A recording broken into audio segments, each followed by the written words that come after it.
Resident Evil Village was one of the best games in the series.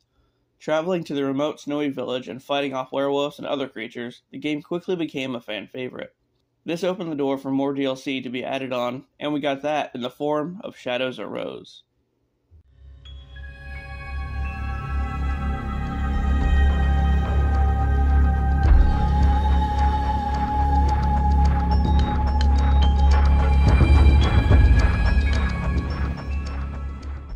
This DLC is the story of an older Rose who wishes to free herself from the powers passed down to her from the mold that was basically her father, Ethan.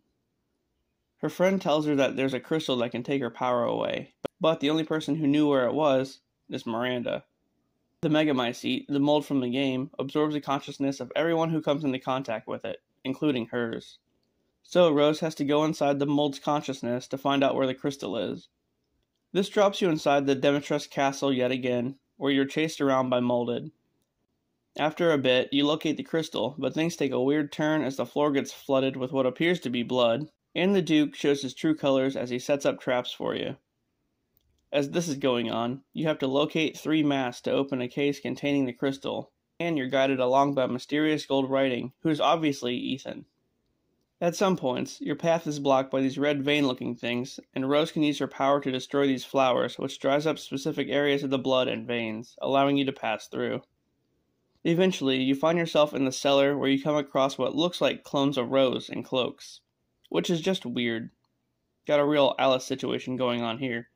As far as weapons go, you can use a handgun, a shotgun, and if you get caught by Molded, your own power to attack, which is more or less just a defensive move rather than an offensive one.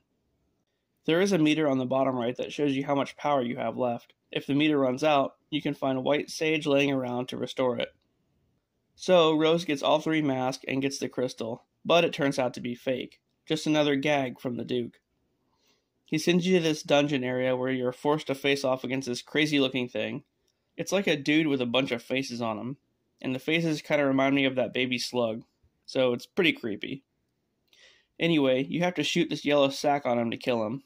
But that's not all. To finally get the real crystal, you now have to go to the Benevito house. Yep, that's right, the one with the creepy dolls. Here, Rose is forced to confront her childhood, where she was bullied and shunned for having powers. You're given 3 dolls and have to arrange them in different scenarios depicting Rose's trauma. Wow, that sounds pretty great. Just when things seem pretty screwed up, you get chased around by mannequins. There are these mannequins that can only chase you if you stop looking at them. So yeah, you literally have to walk around backwards. It's the most terrifying part of the whole thing. After that, Rose shrinks down and has to run through the house while being hunted by guard dolls. And if you let them see you, they pick you apart with these spider legs on their backs.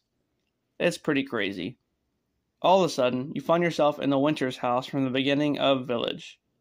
Rose looks around and starts to hear Ethan's voice. She finds a touching letter from Ethan, and then, guess who shows up? Yep, Evelyn. She's been controlling everything. She's jealous that someone wants Rose more than her.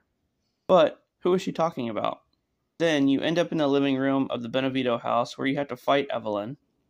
She sends out these energy blasts that you have to dodge and counter with your power. Eventually, with the help of Ethan, you defeat her. He literally shows up out of nowhere and tackles you out of the way of her. At this point, Rose realizes the gold writing has been her dad the whole time. So then you run through the village and go underground, where you discover a giant heart pumping out a bunch of Rose clones. Yeah, it's definitely happening. Then, at last, you find the crystal. But you're not alone. Here comes Miranda. Clearly she's still after Rose to use her as a vessel to resurrect her own daughter. Still on that shit after all this time, huh? And as it turns out, her buddy at the beginning that suggested she goes into the consciousness wasn't even really him, it was Miranda. What a sneaky hoe. Ethan shows up again to help stop Miranda, but she gets the best of him and Rose decides to smash the crystal and keep her powers. And here's the final battle. So you have to fight Miranda, and it's basically the same as when you had to fight her as Ethan in the regular game. However, this time, she throws balls of energy at you that you can absorb and throw right back at her.